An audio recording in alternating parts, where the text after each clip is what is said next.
ولكم نصف ما ترك أزواجكم إن لم يكن لهن ولد، فإن كان لهن ولد فلكم الربع مما تركن من بعد وصية يوصين بها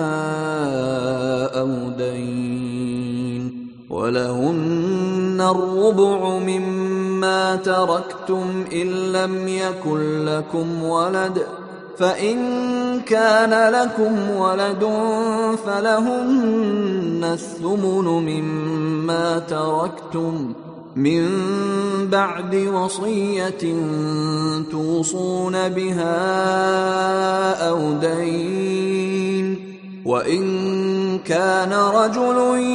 يورث كلالة أو امرأة وله أخ أو أخت فلكل واحد منهما السدس، فإن كانوا أكثر من ذلك فهم شركاء في الثلث من بعد وصية يوصى بها أو دين غير مضار، وصية من الله، والله عليم حليم.